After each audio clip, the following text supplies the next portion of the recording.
If you clicked on this video, you already know it's another episode of literally no one asked for this.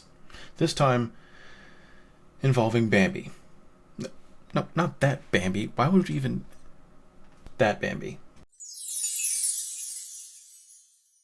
Privilege of the Mary Sue. Disney's live-action Bambi remake apparently has no interest in traumatizing its audience.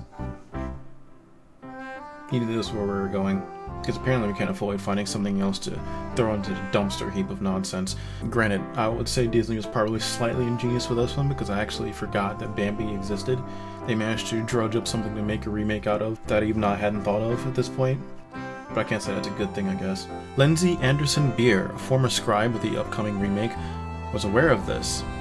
I'm only halfway through the article. We've already found out that they have a problem with one of the primary scenes that happens in the movie. Spoiler alert, if you haven't seen the movie yet. Cartoon, whatever. The mother dies in the opening scene. Yeah, it's pretty serious. If you're a kid and you see that and you're like, wow, that's pretty serious subject. When I was a kid, I used to watch Bambi. It was Bambi and Tom Stinkins and I would watch a lot. So I wouldn't say this is near and dear to my heart exactly, but I would say that I enjoyed the cartoon, and taking out the serious parts of it, I think it's kind of relevant. But anyway, let's just finish this article. Lindsay Anderson Beer, a former scribe of the upcoming remake, was aware of this and wasn't about to let that tragically unforgettable scene deprive future generations of one of the great Disney films.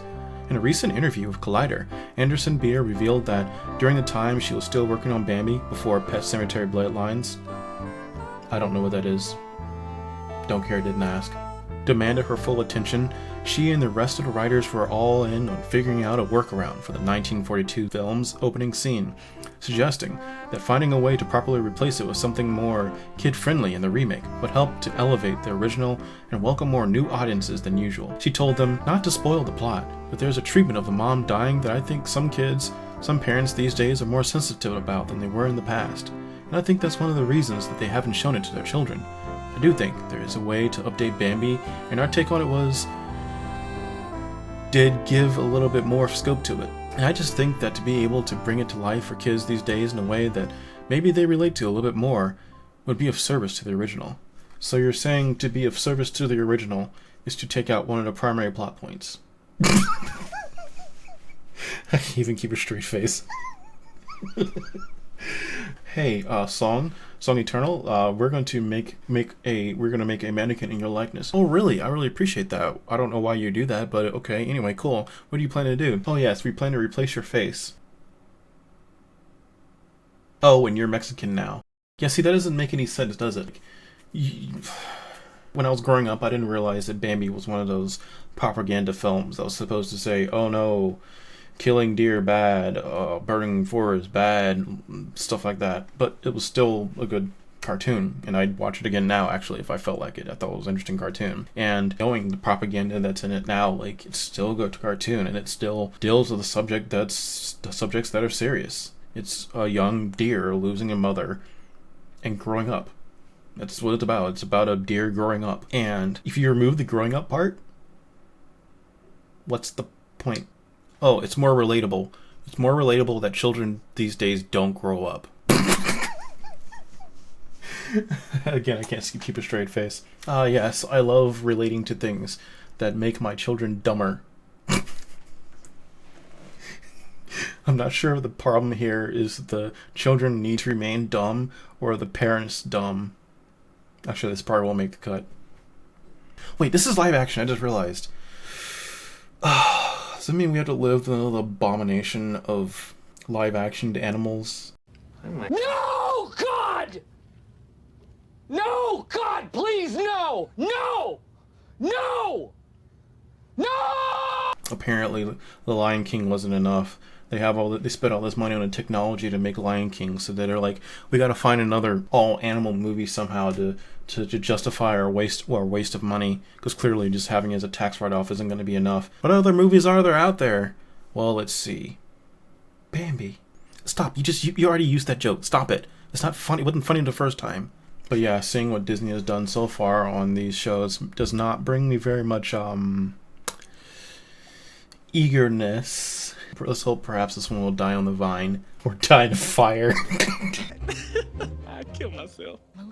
These jokes just write themselves. But really, we need to have a conversation about kid shows here in the West and how everything is so.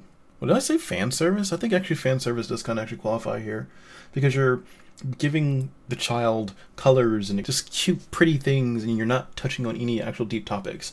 Like when I was a child and I watched Bambi, once I finally realized what was happening in Bambi, I was like, wow, that's sad.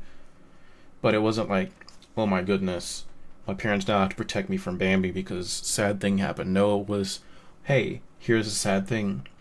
My dad can now take me aside and explain what's going on. It brought a teachable moment. It brought something that was actually worthwhile to learn, even as the 4 to 7-year-old that I was at the time. I think that if you're a parent that just sticks your kid in front of the television, then yeah, I can understand how you don't want your child seeing this because you're not really paying attention to anything they're watching anyway.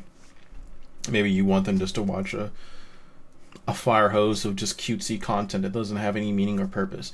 But I think a parent that's more involved with their kids, like properly involved in their kids, not necessarily helicoptering them, but like I think a parent that is more involved with their kids would be more willing to actually introduce them to heavier topics. And I don't think that's a bad thing.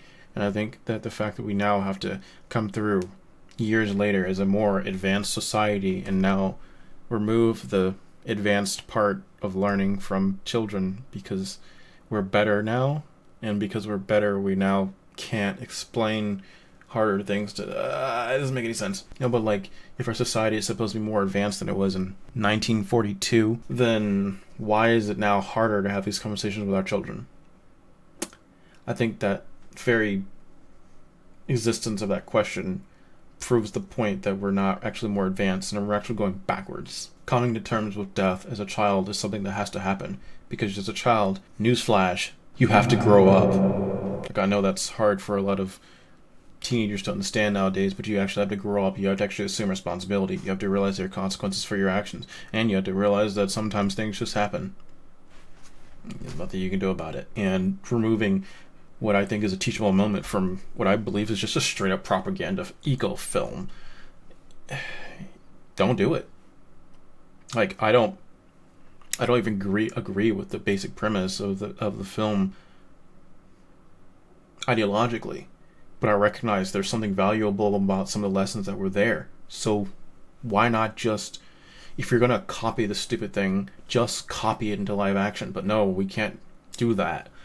We have to change it for modern audiences. I feel like the phrase modernize for modern audience is just another way for us to say we think the people watching our shows are stupid. There's no joke here. Looked up a similar article from Screen Rant, and it's mostly regurgitation of the same thing. So clearly this is probably just the flagging stage. We're doing some storyboarding. We put out feelers to see what people think about it. Unfortunately, I haven't seen this in enough places, and people aren't really paying enough attention to it. So unfortunately, the dumpster fire is probably going to happen. This is one thing I'm definitely excited about. In addition to Beer's latest teases that the story could handle Bambi Mother's death in a less traumatizing way, it can be assumed that the live-action film will feature lots of CGI. Yeah, I'm so excited about that. Previous live-action remakes like The Lion King, Lady and the Tramp, and The Jungle Book all heavily relied on CGI to brings... Can you get a copy editor? To brings...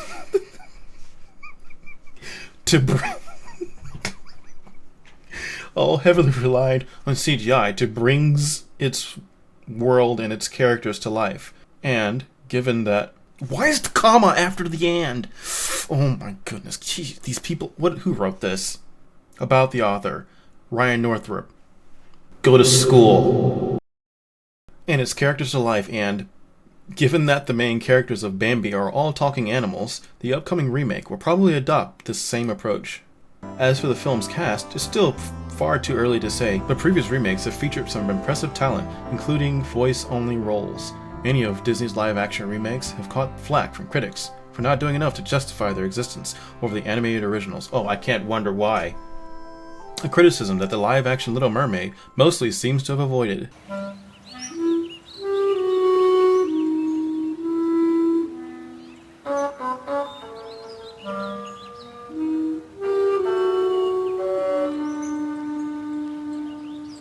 It remains to be seen whether Bambi will be able to dazzle audiences like the original has for so many years, but it sounds like the mother's death won't be quite as traumatic this time around. That's the end of the article? I feel like I should just end the video right that. After many years of being in the vault, Disney has decided to drag up Bambi's corpse and mutilate it multiple times. But at least the mutilation won't be as bad as the previous one. Don't forget to like and subscribe. Goodbye.